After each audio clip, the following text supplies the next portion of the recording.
Welcome, everybody, to I'll Hang Up and Listen, brought to you by Fatty Beer Company, Western New York's premier market and tap room with over 300 beers to choose from at 7 different Western New York locations. If you need a beer, get the Fatty Beer. Let them know we sent you from two goalies, one Mike. And shout out to our other sponsor, Extreme Discount Mattress, with Western New York's finest selection of mattresses and adjustable beds, featuring the cool gel memory foam, two-sided mattresses, cellular latex, organic mattresses, Chatham & Wells, Scott Living, and of course, all for 1/3 to half the supposed sale prices anywhere. So stop in, and there are 7 locations across Western New York, or you can check them out on their website, extrememattress.com. That is extreme with an X. If you're looking for more savings, check out the new website, or check out the new closeout center at 1625 Walden Avenue in Cheektowaga, up to 80% off their already low prices. Save a fortune on one-of-a-kinds, closeouts, and floor samples. Get a quality mattress for literally pennies on the dollar. Extreme Discount Mattress. We sell mattresses for less, a lot less.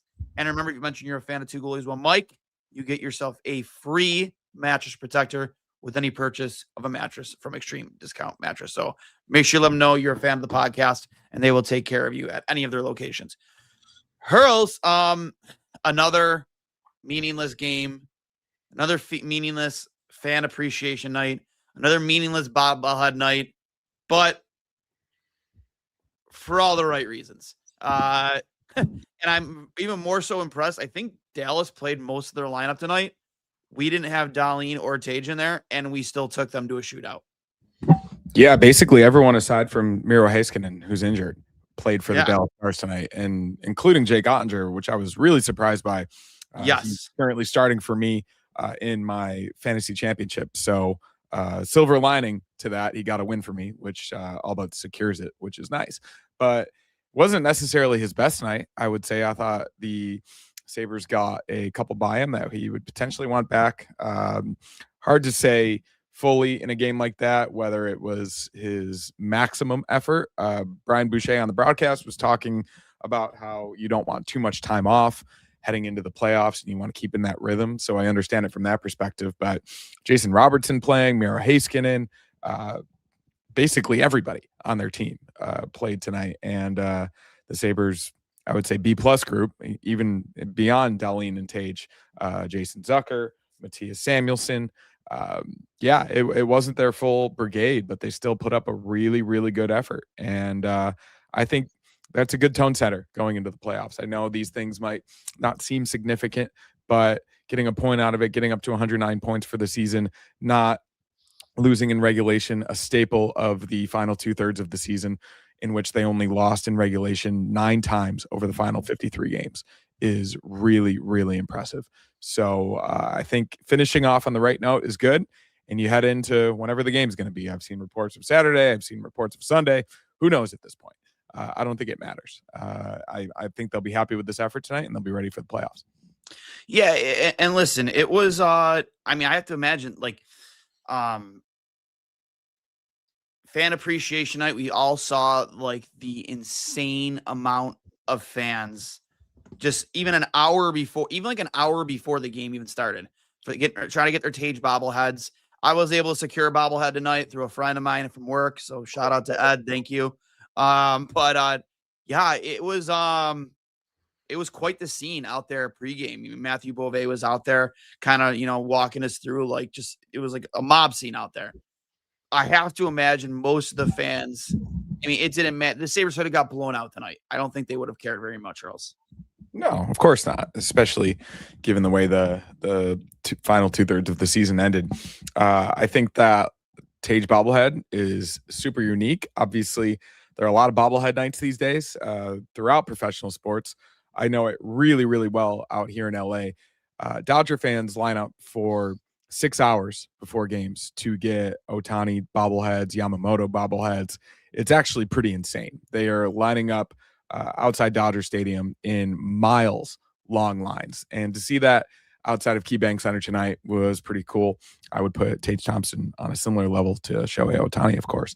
And I hope that I guess it was the first 15,000 fans. So basically most of the arena was able to get one tonight. I'm sure they'll be going for $150 on eBay later this evening. Yeah, I think it's pretty cool, and everyone's made the jokes, another meaningless game, but I do think this game was meaningful. I do think that it mattered what type of effort they showed, especially it was Rick Bowness last night about the Blue Jackets, and it was Todd McClellan tonight about the Red Wings. They lost their regular season finale 8-1, and he was unbelievably upset. And we're finally not that team that's not showing effort down the stretch in these actually meaningless games. So to me, it was really meaningful, and I'm happy they put up a good effort against, obviously, a very good team that if the Sabres do make it to the Stanley Cup final, I think the Stars would be a very likely opponent. Yeah, and I don't know, man. I feel like they didn't really give us everything they had tonight. Honestly, I mean, they didn't really have much to play for. I mean, their spot was secured. I feel like even heading in at the end of the game, I just felt like people were like both teams were just kind of sitting back, not trying to, I don't know, exert too much pressure, because I mean, you really, like, you're at the finish line, right? Like, lights at the end of the tunnel. Nobody wants to get hurt.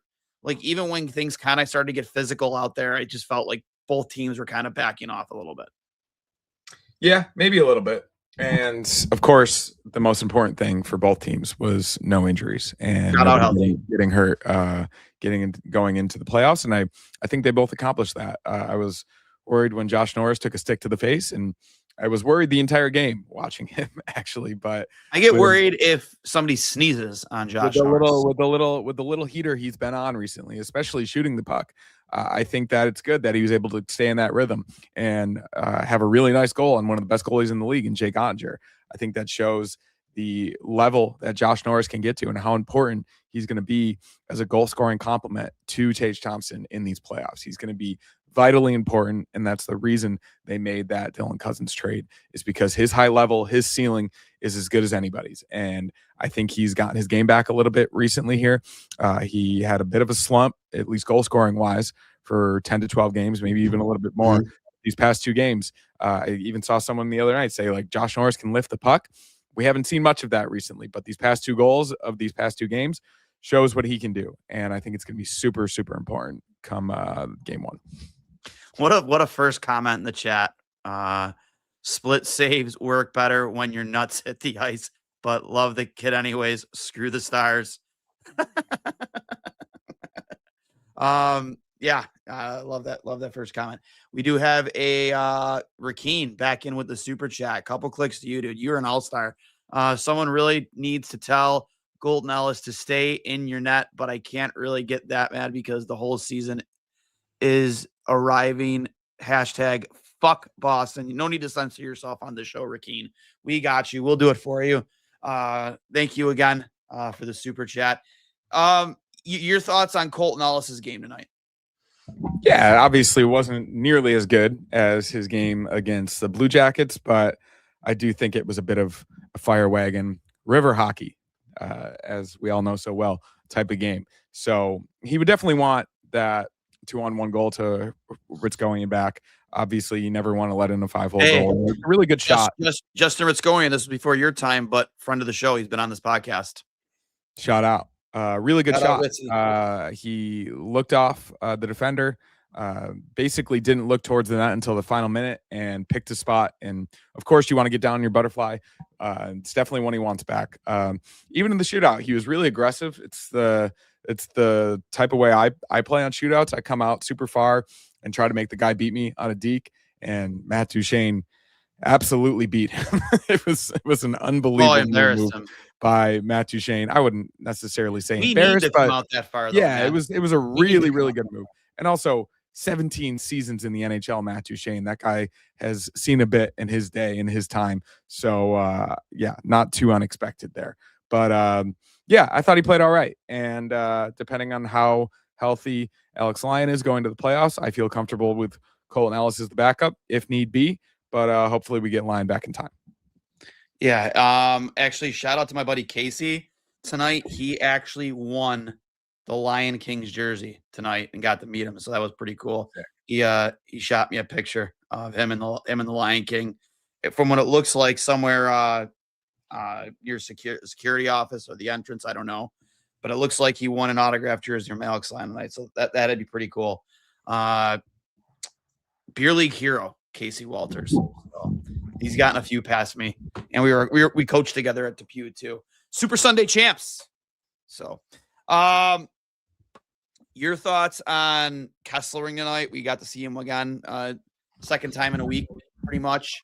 And what will especially against a Boston team, how heavy of a game they could play, I guess. What do you think that bottom pairing will look like? Because I've seen a lot of comments today on Twitter. Don't be surprised if it's both Logan Stanley and Luke Schenn, or Stanley and Kesselring. Not a lot of people out there saying Zach Metza. Yeah, it's kind of up in the air at this point. I think it's definitely Logan Stanley. I think he has played well enough recently that he's earned his spot, and the type of game that he plays, the physicality, obviously a very imposing figure, especially around the net. I think Logan Stanley is going to be on that left side, and I do believe it's going to be either Kesselring or Metza. If I had to pick one right now, I think probably I would say Kesselring, just because of what the trade meant coming into the season. And I think he's been all right as of late. And obviously he was supposed to be a very important player for this team. But I wouldn't be surprised if it was Metza. I would be surprised if it was Schenn. I think he was brought in as insurance, as a veteran presence, as a voice in the room, as leadership. I don't think he was brought in specifically for the playoffs, personally. And I don't think he's played enough to warrant that type of role. But yeah, I think it's going to be Logan Stanley with either, well, I guess Connor Timmins is a possibility as well, but he's still kind of new in getting back, or at least recent in terms of getting back from his injury, and hasn't played that much either. So my bet is either Kesselring or Metza, and if I had to pick one, I would say Kess. Mm-hmm. From Doug Spry, are you concerned about the Sabres' powerless power play? You should be. This power play is going to come back to haunt them in the playoffs. Seth Appert is horrible. Yes, I think we've been talking about this for a long time. We talked since last year, homie. Yeah, no, it's been inconsistent, but they did show a stat on the broadcast tonight that it was 7th in the league at home this season. So if there is a silver lining to the inconsistent nature of the Sabres power play, they have scored a lot of goals in short time periods, and then they've gone long stretches without scoring. So I think that it shows why they're 18th in the league this season, but they've been much better at home than they have been on the road. And I implore fans over the weekend to not scream shoot, because the guys have talked about, not necessarily recently, but in the past, how that doesn't help and it's not productive. So please don't do it. I beg of you to not scream shoot on the power play. But yeah, I am a tiny bit concerned, but I think at the end of the day, the talent will outweigh any type of system issue or lack of creativity that we have. I think that it is tougher in the playoffs, of course. There's more selling out. There's going to be a lot of block shots, but I do think that they've been, especially at home, been good enough this season that it will not necessarily be a negative thing. Yeah, listen, we've been talking about this since last season. I don't know if it's just for a lack of creativity.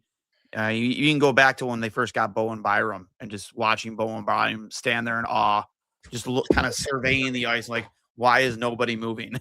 Like, we've said this so many times on this podcast. I've seen it on the chat today.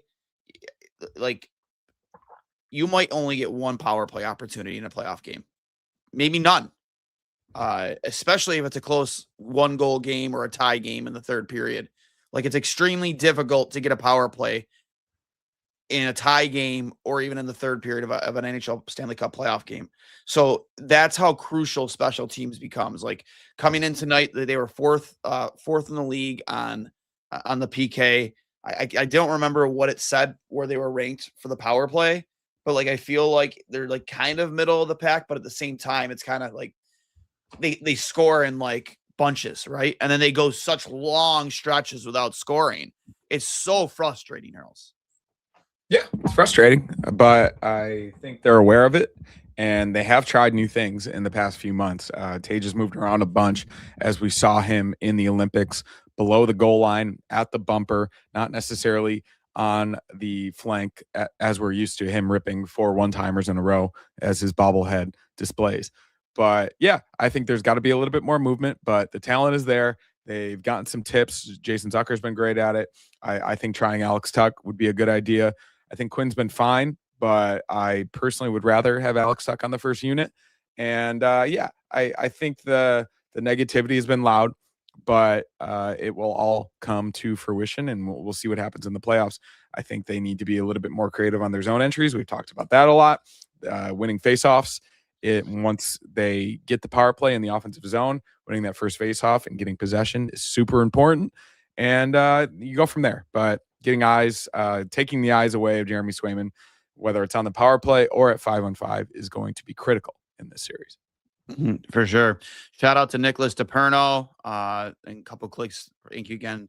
Thank you for the very generous super chat.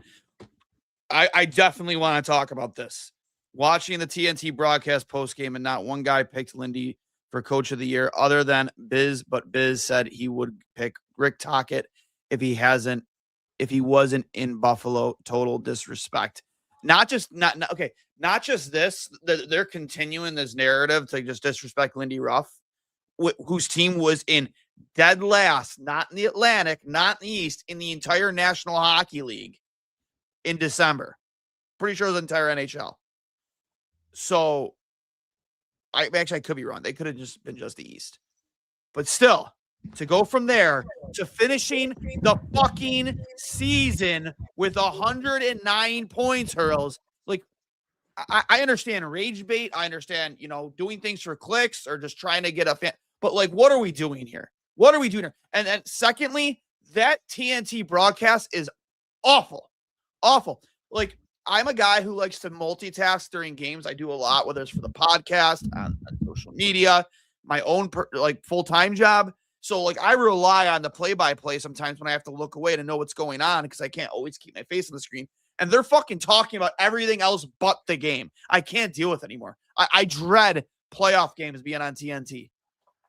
Yeah, I would hope the playoff broadcast will be a little bit more focused, and tonight was more of just a meaningless game 82 type broadcast. But I will say that even some of the other national broadcasts throughout the season, it's a lot of storytelling. It sounds more like a podcast than it does a broadcast, which is super unfortunate, especially given a guy like Kenny Albert, who, in my opinion, is a really, really good play-by-play guy, is calling the game. I don't necessarily think it's on him.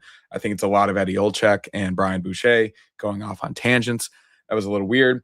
In terms of the panel, I think the only voice that actually matters in terms of the NHL lexicon and people that just actually matter is Wayne Gretzky, who they brought on the broadcast, and he said he'd be shocked if Lindy Ruff didn't win Coach of the Year. I think that is super important that the greatest player in NHL history thinks that Lindy Ruff should be the Jack Adams Award winner. Wasn't necessarily the best coach himself, but we can leave that there. It doesn't necessarily reflect his knowledge of the game of hockey and what he believes to be true. So, yeah, I can chalk up the rest of it to guys being biased, maybe because they're Canadian. I don't even know who they picked, if they picked John Cooper or anybody else. I'm just so over it, man. It is what it is. Like, I think that sometimes they're fed answers to create conversation. I think they've probably seen the chatter online, people being upset with them for not picking Lindy Ruff. They even referenced the entire panel not having Lindy in any of their top 3 tonight in one of the intermission reports. So I'm sure they've seen it and they know what they're doing in terms of riling people up. So don't feed into it. Yeah, it's I don't know. It's like normally it's pretty easy to just to step away from like those that type of disrespect. I don't know, but for me, it's like just knowing that like Lindy was fired. How many years ago was it now? Did we fire him? 12 years ago. So it's like 12 years later, he comes back and he ends one of the most embarrassing droughts in sports history. A team that while he was gone made losing an art form, and to turn this team from where it was Here's a good question for you. Let's get away from that. If the Sabres win the Stanley Cup, is this the most like storybook season in sports history? Yeah, I think it would rival what the Blues did. Probably surpass. I mean, all sports, man. I'm not just talking about like hockey. No, I know. I mean, it's a similar story arc to the Blues, of course, at least in the game of hockey. But getting Buffalo its first major professional sports championship in terms of the 4 major professional sports, I think, yeah, it probably would be. And in terms of the unexpected nature of it and everything the Sabres have been through recently, coming from the bottom, not only this season, but in the NHL for the past however many years. Yeah, it would be one of the greatest sports stories in history, which is really cool to think about. I think us as fans can dream about it, but the team hopefully is taking it one game, one series at a time. Yeah. Your thoughts on Malenstein setting a single season franchise record? Welcome to Malentown, baby. Perfect opportunity. We actually took 2 great opportunities to promote some of our shirts tonight. The Benny the Brat shirt on the Benson shorthanded breakaway goal. And then Malenstein getting the single season franchise record for most hits. It's the type of game that's going to be very important come playoff time. You know damn well his first shift, whenever it is in the playoffs, he is going to put somebody through the wall. The intensity is only going to be increased, and he plays the exact type of game that is necessary in the Stanley Cup playoffs, the Logan Stanley Cup playoffs, as I call them. So I think that back Malenstein, a lot of people had issue with the second round pick being given up for him, and initially it didn't look great, but he's turned out to be the perfect 4th line player. He has all of the grit, all of the grind, all of the character and the glue guy nature that this team needed. And he is a very important member of this team going into the playoffs. You know, he'll block a shot. You know, he'll hit anything that moves. And yeah, I'm super excited to see how his game translates. I hope Alex is right here. I heard TNT will be blacked out in the 716 and only MSG for round 1. Could be wrong, though. Let's keep our fingers crossed on that. TNT crew are a bunch of idiots. I'm trying to hit all the comments as I can because there's always so many, and I'm doing my best, Alex, and those who do complain about it to keep up with everything. I want to wear a playoff headband like Connor. You are the king of the headbands, man. Hey, I mean, it's your thing. I almost don't ever want to see you in a hat. It's got to be a headband at this point. I think it's practical. It's easy, especially when you have long hair like mine. I've got a bit of a mullet now. I'm gonna try to cut it before I head home. But yeah, I've grown really fond of the headbands as of late. And I'd like to get another Sabres one when I'm back home. But yeah, I welcome anybody to hop aboard the headband wagon. How about that? Headband wagon. Lindy didn't just break the drought. We went 39, 9-5 in a 59 game span. Insane. Insane. Yes, Alex, I know you didn't complain today, but you know, I'm just getting ahead of it because I know you will. More thoughts. Previewing the Sabres and Bruins. Let the trash talking begin. I already kind of started it up from 2 goalies, 1 mic, Instagram, my own account, you know, saying everything comes full circle. The drought, many believe the drought started with when Lucic ran Miller. And I knew, like, 'cause I pressed send on that tweet like last night at like a little after midnight, and I said, I'm gonna wake up and there are gonna be so many Boston Bruins fans in the replies on this, and they didn't let me down. There were, and like just like rage bait, right? They took the bait. Get over it. And I'm so surprised. I guess I should be surprised how many people out there are like, he shouldn't leave his crease. He's fair game. He's a player then. He left his crease. Like, he shouldn't have been out there playing the puck. It's like, there's never been a more deliberate running of a goalie in NHL history than Milan Lucic on Ryan Miller. And if you feel like that, Bruins fans, then Jeremy Swayman better look out. What a piece of shit Milan Lucic is. Yeah, as it turned out, in more ways than one, if people are familiar, that Milan Lucic is not only a piece of shit hockey player, but he's a piece of shit human being as well. There were some, I don't know if you followed the domestic violence allegations, everything that went Oh, down. yeah. I mean, he's a pile of shit, man. Oh, yeah. He's So that was a there's a hard reason one he's playing for in some B league in Europe now. yeah, not too surprised. But I like the rivalry. I like that it is an original six franchise. Obviously, a lot of history between the Sabres and Bruins, and I think from a team perspective, in this season specifically, it's a good matchup. I think that they might have a slight mentioning Jeremy Swayman. They might have a slight advantage in that, but I wouldn't say it's significant. I think UPL ceiling is close to Jeremy Swayman's ceiling, and his floor has been really, really good as of late. He's been super consistent. So I'm excited. I have a lot of friends from college who are from Boston who are obviously talking a lot of trash already, and we've been going back and forth, and I think it's going to be fun. I like the proximity of it. I think we're going to get hopefully a lot of Sabres fans in Boston for games 3 Dude, and ticket 4. prices are reasonable. Yeah, and I think that these unfortunately these fans are used to it. It's been dubbed the city of champions, especially in the 21st century. I don't know how many titles they have, but I think that they just expect it at this point, and the 300s are absolutely reasonable. If there are Sabres fans in Boston or you're willing to make the drive down I-90, I think, there's an opportunity there for sure to get a lot of Sabres fans in TD Garden for games 3 and 4. I'm honestly genuinely considering it. We're doing the watch party for the first away game. I mean, unless there's like a weather issue and they move it to game 4 for the watch party at the Fatty Beer in Lancaster, I'm honestly considering it. Like I mean, especially if Sabres are winning that series like 3-0 or 2-1, who knows what ticket prices might come down to in Boston for that game. Yeah, if it's 3-0, I probably wouldn't be able to because it's a lot of travel for me in a short period of time. But either way, you only live once, Charles. You only live once. It's true. But if you live too dangerously in the one time you live, you just get really tired. But I do think if we are up 3-0, that there will be a lot of fans in Boston. That'll be pretty cool.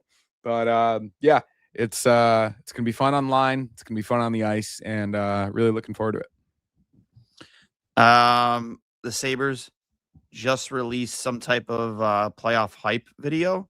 I believe it must be the Oregon player. Rally the Saberhood. I'm sure you can hear that, right? Yeah. It's pretty cool. I'm assuming it's the Sabres Oregon player. And he's wearing a 26 jersey. It says Better Days. Better days continue at KeyBank Center very soon. I think that might be a teaser for something we'll get in the next 2 days. As fans well know, the very famous scenic shots around the city, around the area of the, I guess it was the 2006 pregame hype video with the Google. Let's get after it. I'm excited. I think they've probably put a lot of time and thought into that, and I think it's going to live up to the hype. So pretty stoked.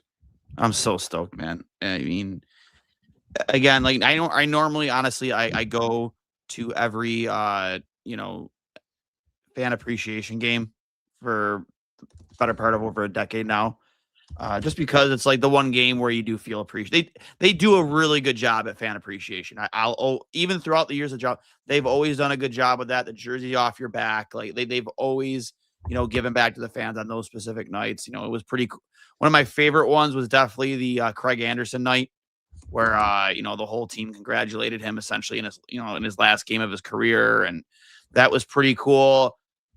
And one time I won a Jason Pominville jersey autograph. That was pretty sick. It was actually a funny story. I bought the seats. Me and Greg went from Fatty Beer, and we were arguing about, I forget how we got our seats switched up, but I was like, I sat essentially in the wrong seat. Like, say we had seats 5 and 6. My tickets at 5. I already sat in 6, and my seat won that prize that night, even though my ticket stub didn't say it, and Greg never let me live it down. He still gives me shit about it. but I still got that hanging in the closet. That might have even been the game. I think that was the game where he scored a goal and they gave him like a 5-minute standing ovation because they knew like his career was going to be over. So that was always pretty cool. But I'll always give credit where credit is due when it comes to the Sabres. Like they've always done a really good job on that night, Hurls. Yeah, no, for sure. And I think the organization knows how much hockey means to the area and how many people grew up playing and what the franchise means to the very rabid and passionate fans of Buffalo. And despite the lack of success on the ice recently, I think they have done especially that night, like you said, they've done a good job of appreciating the season ticket holders, especially in terms of giving away jerseys and longtime fans of the organization. So I think they've done a great job of that. And I think they've done a really good job in the past couple days, not only clapping back at people that said this team was cooked in early December, but just the haters in general. It's obviously a lot of pent up emotion, a lot of feelings over the course of however many years employees of the team, players of the team have been around. And it's a euphoric time for all of us. And I think it should be celebrated no matter what happens. I think it's going to be really cool that a banner will be up in the rafters of KeyBank Center for the Atlantic Division Championship to commemorate this team that not only broke the drought, but won the division. And we'll see what happens in the playoffs. But we'll definitely remember this team for a long time. It's going to be a fun night, man. No matter how this season, finishes out, being able to be there for a Sabres banner being hung. And oh, shoot. I don't know why my phone just turned on. A Sabres banner finally being hung for the first time, probably since the President's Trophy year.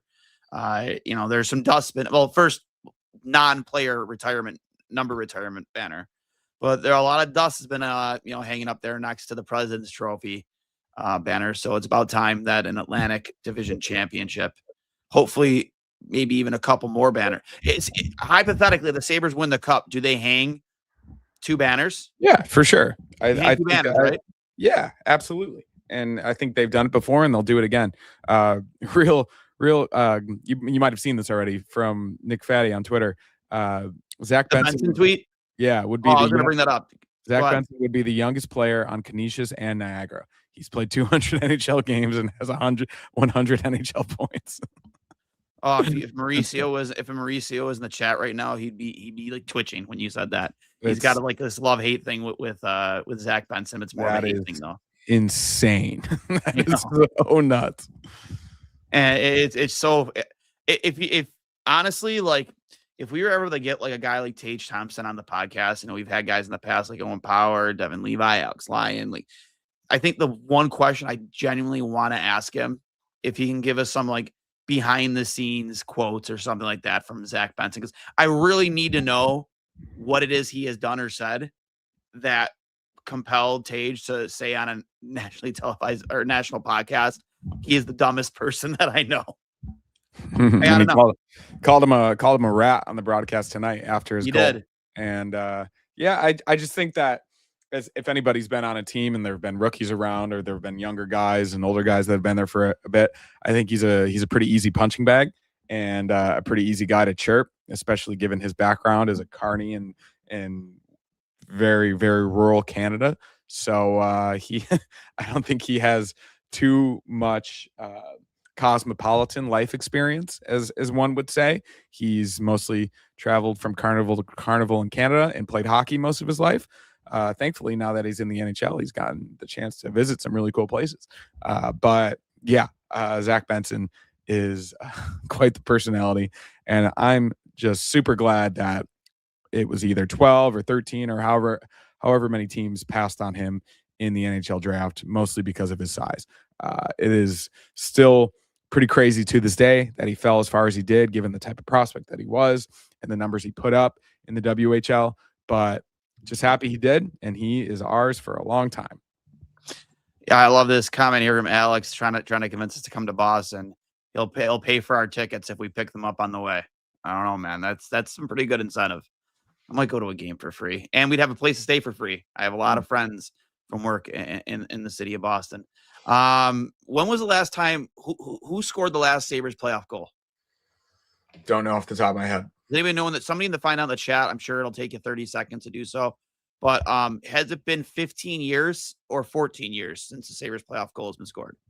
Well, it'd be 15 years because the last nearly 15 years, yeah. Playoff game was in 2011. Okay. So who do you in the chat predict will score the very first Sabres playoff goal? It was Nathan Gerbe for Game 6 against Boston. Oh, nice. Wow. Wait, didn't that series go 7? Did we get shut out Game 7? It might have been Game 7. I don't know if Buffalo, Big Back, if you can let us know, did we get shut out in Game 7? I think Vanek got hurt in that series too, did he not? I think he got hit, he got crushed from behind, and they took him out of the series. But who do you guys predict will score the first Sabres playoff goal in nearly 15 years? And it sounds like the last one to score one was Gerbe. Who's it going to be? Love that. A very funny pick relative to Nathan Gerbe's height would be Tage Thompson. But I think that would be a bit too predictable. I'm going to go with Alex Tuch. And I say that for the narrative, of course, being a Sabres fan his entire life and growing up in the area and being one of the main reasons for the Sabres turnaround. But I also say I have a distinct memory of him being very good against the Bruins recently. I don't know if the stats support that. I remember there being a game it was right around New Year's a few seasons ago where they either won a game in overtime on an Alex Tuch goal. But I have a distinct memory, an inclination in my mind that he's been good against the Bruins. And I also think he plays the type of game that is going to be extremely valuable in the playoffs. And I think he'll get to the net. I think it'll either be a tip or a rebound or a garbage goal, or maybe even a goal he scored like he scored on Andrei Vasilevsky. He's got a really good shot when he uses it. So I'll go with Tuch. Prediction. We got a lot of predictions here. I see Luke Shen, Krebs, Darlene Donor, Malenstein, Quinn, Aaron Barber here. Prediction Krebs first goal because Gerbe was on Sabres Live the other day. They're, not too far off from being the same size. Can't decide on Benny or Norris. Dark horse pick, Beck Malenstein. I bet it'll be Doan. More Quinn. Unfortunately, it will not be Carrick because he will not be playing. Was the last playoff series against Philly or Boston? I thought it was Boston. It was Philly. Okay. My fault, guys. I'm an idiot. I don't know why I thought it was Boston. I can't remember why. Darlene gets it, fellas. Friend of the program, Ryan Jury. Shout out to you, bud. Darlene gets it. And that would be very fitting considering the year. I mean, honestly, I think it needs to be Darlene. I need it to be Darlene. Yeah, I mean, it doesn't need to be, but it would be really cool if it was. It'd be really cool if it was. Special shout out to Darlene for being the least surprising winner ever of the Rick Martin Memorial Award. On ice dedication, commitment to the community, and resilience. I think that I would like to see the results of the vote. They won't put it out, but I bet it was over 90% for Darlene this season. Tuch had won a couple times, and Darlene hadn't won yet. So as the captain of this team, and of course, everybody knows everything he's gone through. It's really cool. And Sophia, the girl that he walked down the blue and gold carpet to begin the season, and we talked about it on the show. We promoted her GoFundMe, and she was able to go to 3 games in New York at the end of March. That's awesome. To complete her bucket list of seeing a game in every NHL arena. She was the one that presented him the award. So a really nice full circle moment. You could tell that he was super, super surprised and happy about it. And you could tell how highly he thinks of her and what she's going through, especially given everything he's gone through. So that's a really cool story and a really cool relationship and friendship that they have. And I think the Sabres did a really good job with that. I think we have a sneaky Dallas Stars fan here chirping in the chat. Remember 99? It was a good goal. Take it. I don't know, man. You're close to getting thrown out of the chat. I'm just going to say that right now with those blasphemous words. It was just objectively cheating.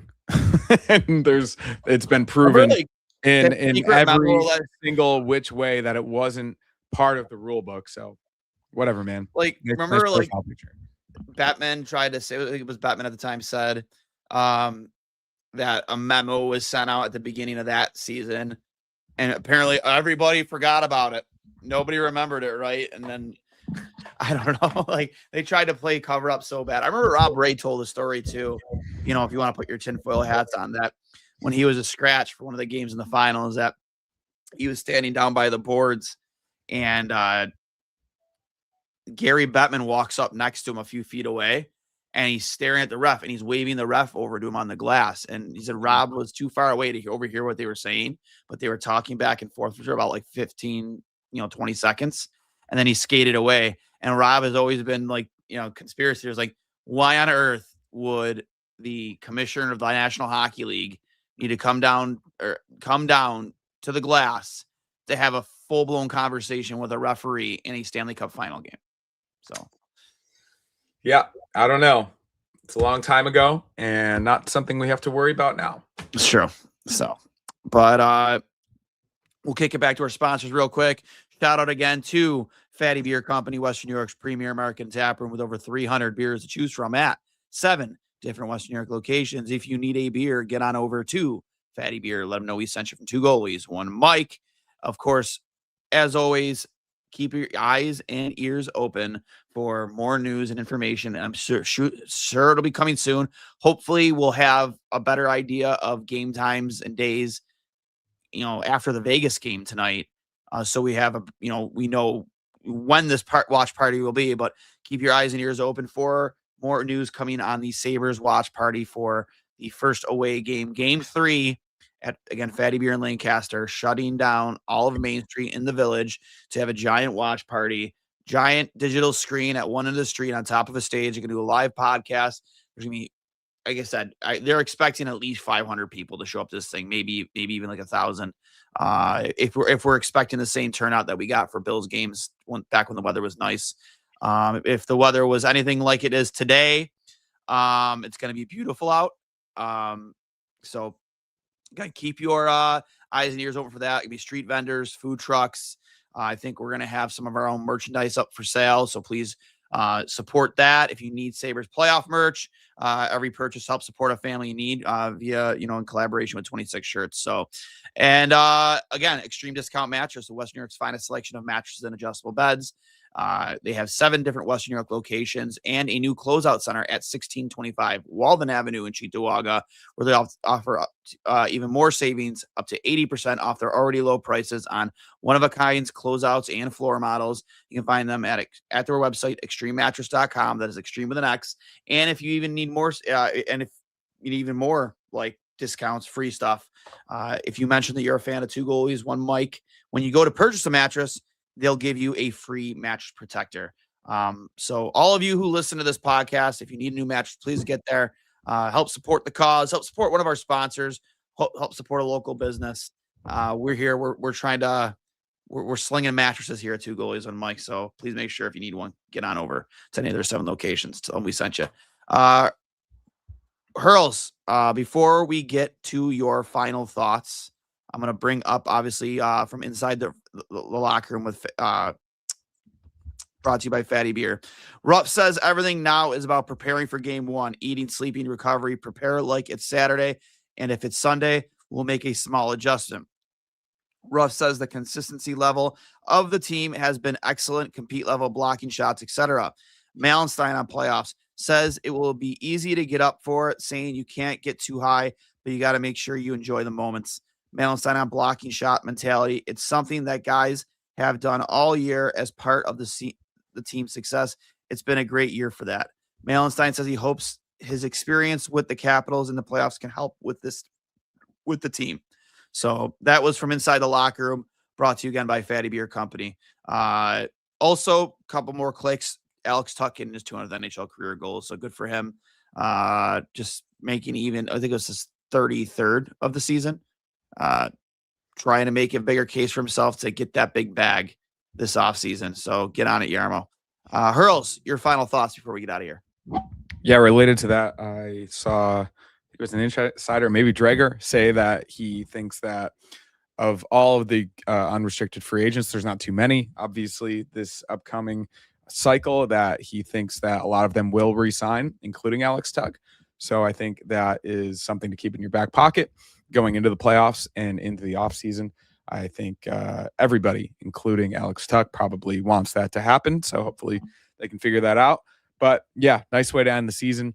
I think it was obviously a really good turnout, really good pregame show up for Tage Thompson bobblehead night. And I think it was a good way to send off a very memorable 2025-2026 season. And here's something that we're not necessarily used to, at least recently, but something that I think we all have fond memories of, which is the Stanley Cup playoffs and the different level of energy, the increased intensity, the decibel level that I think that a lot of people, probably especially the younger fans, have not experienced. I am so excited to be coming back home for it. I think it's going to be an unbelievable atmosphere whenever the first game is, whether that be Saturday or Sunday, in the 5-6 or so hours, however early people want to tailgate leading up to the game.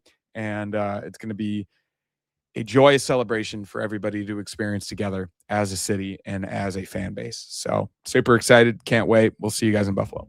Yeah, I can't wait for party in the plaza, party at Canal Side. It's going to be a blast, man. And going to be in the house for game one. Super excited for that. Proud to call myself once again, a season ticket holder. And I don't know if you saw that. We have somebody, a Sabres fan, and watching from Mexico. So that's pretty cool. Worldwide. 2 goalies, 1 mic has gone worldwide. Viva los Sabres. Viva los Sabres. Yeah, I agree with every single sentiment you just made, Hurls. It's, we've earned this through the pain, the trauma of all of it, of the last 14 years. And I said it the other night or last night on the podcast. I'll say it now. No city, no fans deserve this more than Buffalo. Like I'll put us up against any city in the world. I don't care what the sport is, man. Nobody touches us when it comes to passion and loyalty. So one last comment in here. We did get another offer. If they want to come on our live post-game show from Fatty Beer, and they'll offer to pay for our playoff tickets, Hurls. You don't have to do that, but you're more than welcome to come and, be featured on the show. So appreciate that. We'll find out hopefully later tonight what time the Sabres will play. And appreciate the hell out of all you guys. If you enjoyed this podcast, if you're audio only, please make sure you're following along on Apple Podcasts, Spotify, wherever you get your podcasts. Please hammer us with a 5-star rating. We'll always appreciate that. If you're following along on Twitter or Instagram, you can find myself at Duane S39. That's at DUANES39 on both those platforms. Same goes for my co-host Connor Hurley at CHurls13. You can find us on YouTube, as I can see most of you are watching, as I say every single episode. Please make sure you smash that like button. Please make sure you're subscribed. Hit the bell icon. Turn your notifications on. Make sure they're not disabled so you know when we go live. Leave a comment. We're closing in on, I believe it's 1,200 subscribers, Hurls. So that's pretty cool. I'm going to give myself a goal by the end of the playoffs. I want us to be at 2,000. So that means a long playoff run. And we'll end on that note. So I'll talk to you guys later. And as always, go Sabres.